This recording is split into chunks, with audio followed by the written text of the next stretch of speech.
In this video, we will create a sword trail effect in Unreal Engine 5 using Niagara. First, we set our character, then calculate the necessary parameters to create the trail ribbon. Then, we quickly set up a simple material and finish things by adding this particle system. I have already imported this animation sequence into my project.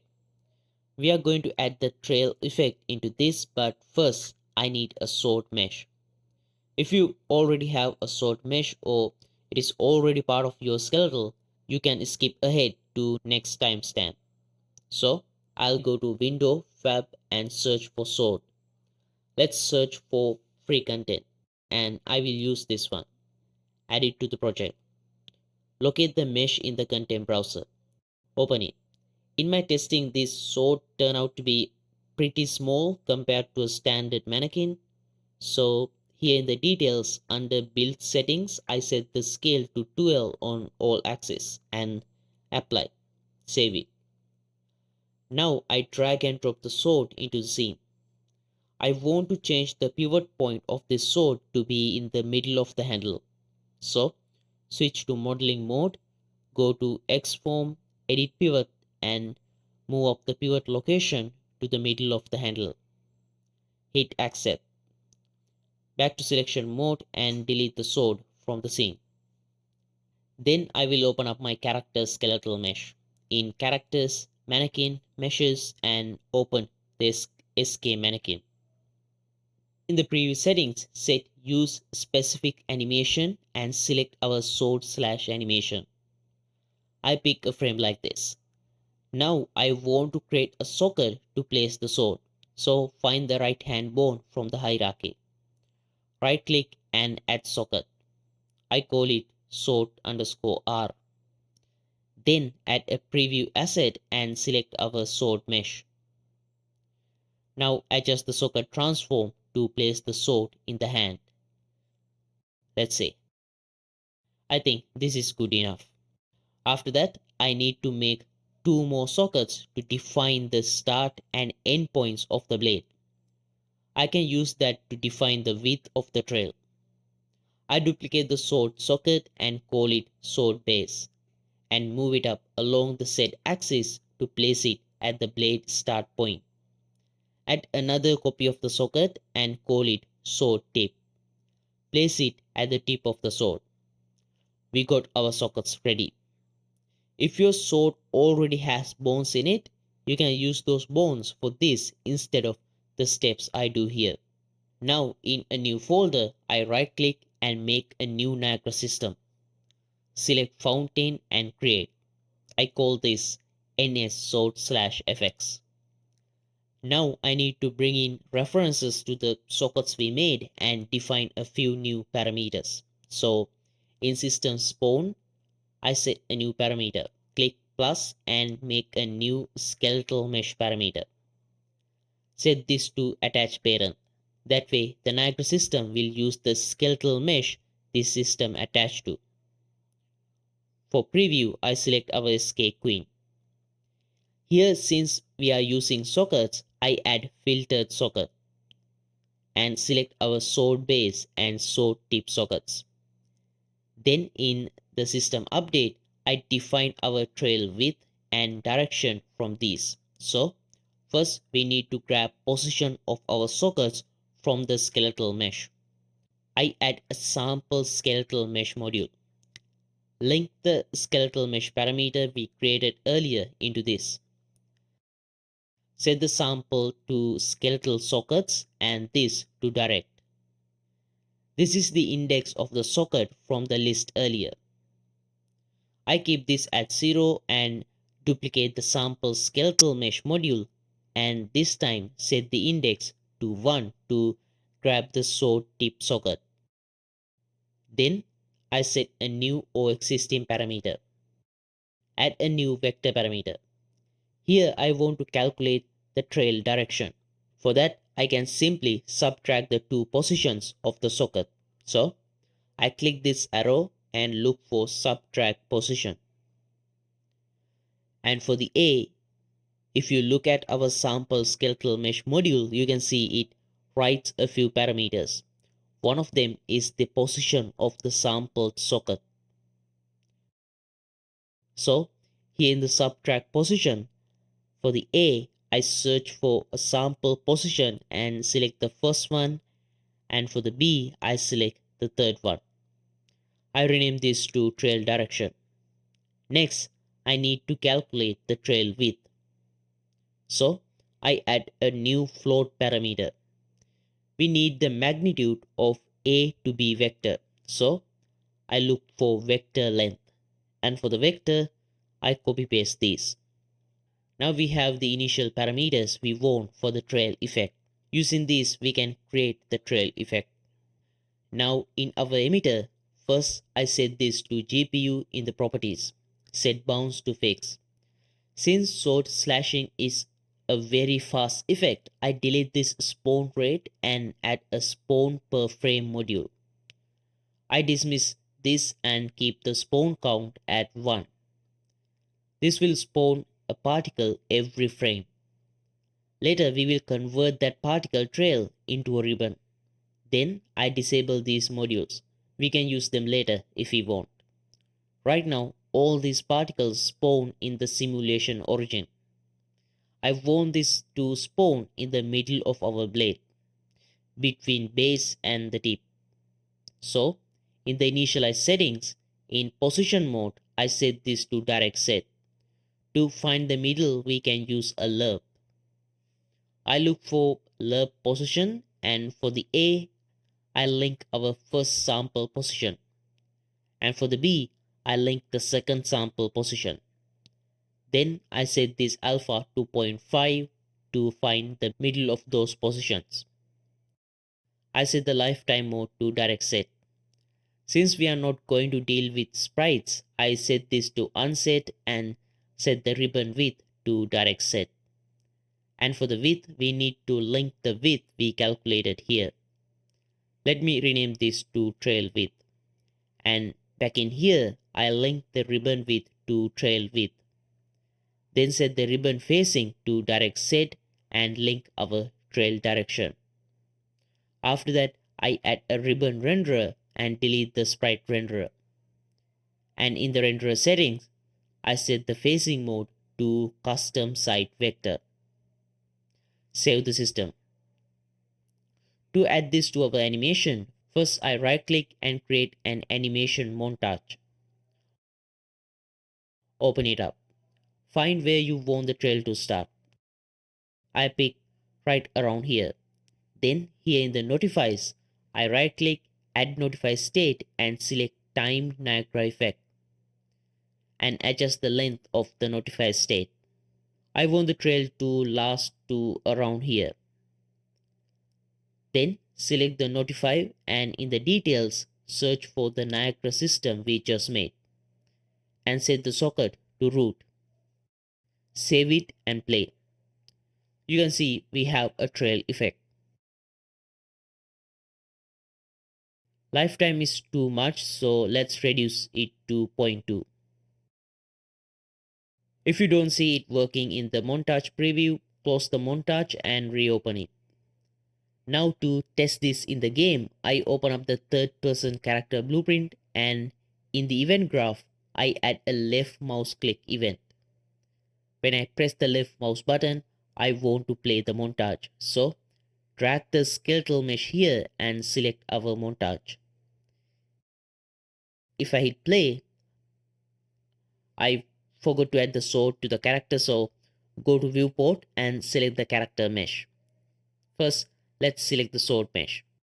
Then click add static mesh and that will add the sword as a child mesh of the character. And here in the socket, I assign the socket we created for the sword. Now when I play, you can see we get the trail effect from the sword. Now it's all about polishing it. Add a new module, color. I delete these other modules, I don't want them now. In color, I change this to multiply linear color by float and change this color to color from curve, which gives us this gradient option. The bottom sliders stand for opacity and top for color. I set this opacity to 1 and adjust the color sliders like this. You can double click on sliders to change the colors. Here I can use this float value as the glow or emissive strength. I set it to like 25. You can see we got something cooler, but I want a different material. So back in the content browser, I create a new material. I call it 𝒚_𝒐𝒎𝒆𝒏𝒕. Open it.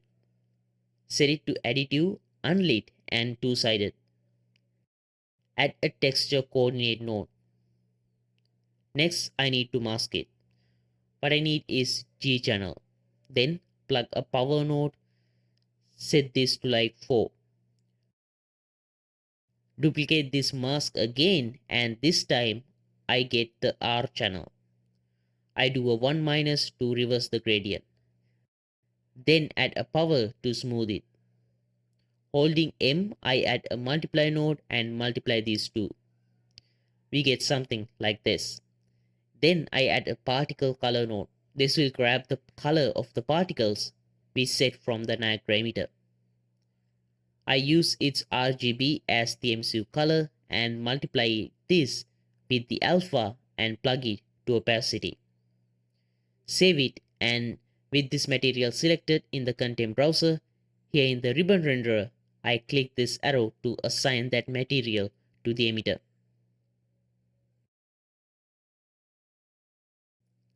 Let's make the edge of the trail more prominent. I grab this G channel and add a remap value range normalize node. Hold 1 to add this value node and plug it to low and plug another one to high. Set the height to 1 and for the low I set it to 0.9. Let's do 0.96. Then I multiply it with a higher value like 10. Add it to the previous one. Then multiply it with the particle color. Also, to fade any clipping with other geometries, I add a depth fade node and multiply it with this opacity setup. And you can see we have a more prominent trail edge. Now let's add some particles to this trail effect. I duplicate this emitter, set the spawn count to 20. Lifetime I increase to 1. For the position, right now everything is spawning right in the middle of the two sockets because we set this alpha to 0.5. To spawn each of our particles along the path between the sockets, we want different alpha values between 0 and 1 for each particle. For that, I can take the particle indices, which goes from 0 to 19 for our 20 particles, and normalize it to 0 to 1 range. We can do that easily by assigning return normalize executive index. We don't want any of this ribbon stuff, so I reset them and set the particle sprite size mode to random uniform. Set them to 0.5 and 1. Then uncheck this ribbon renderer and add a sprite renderer. You can see now that particles are spawning where the sword is. Now let's add some motion to these particles. Here in the add velocity, I set this to linear. I want the particles to inherit the direction of the sword swing. So here in the sample skeletal mesh module, the second one, you can see it already writing this sample velocity parameter. So here I make another parameter, a vector. I call it velocity normalized. Then change this to a normalized vector. And for the vector, I select the sample velocity of the tip. Now in the add velocity, I select velocity normalized parameter we created. Set the scale to like 100. Now you can see particles are moving to the slicing direction. You can see that the first trail of particles doesn't really move because it's Normalized velocity is probably 0. So I just going to delete them. Add a kill particles module here in the update. Move it up to here and change the bool to set bool by float comparison.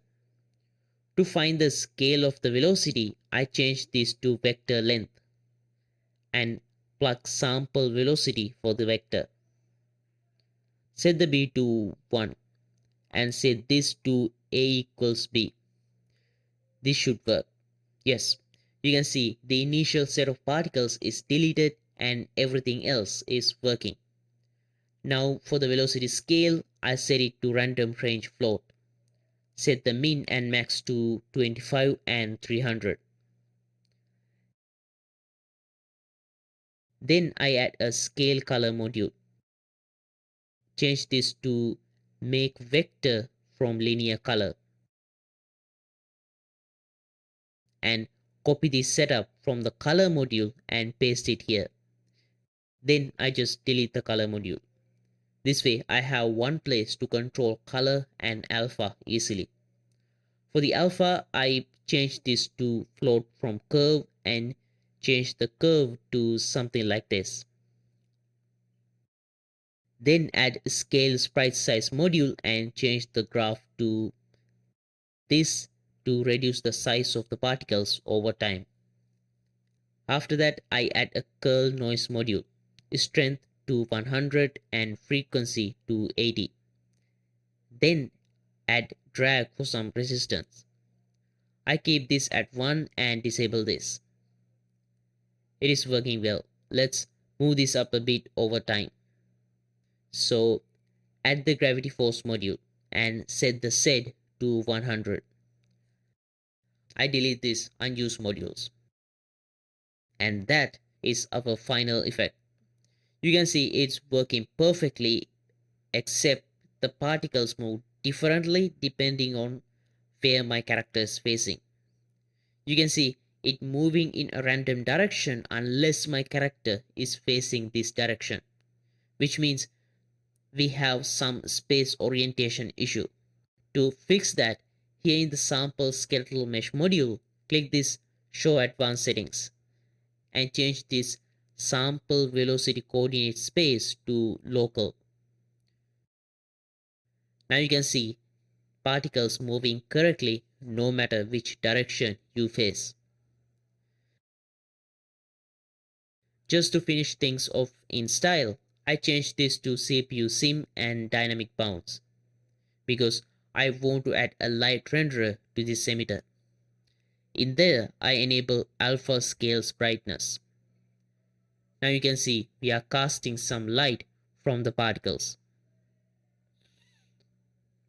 And that's it for this video. We set up the sword and the basic trail effect. You can create a bunch of different effects by simply creating a new material. If you like to see this chest opening effect, check out the previous Niagara video, along with the others. Thanks for watching and I'll see you there.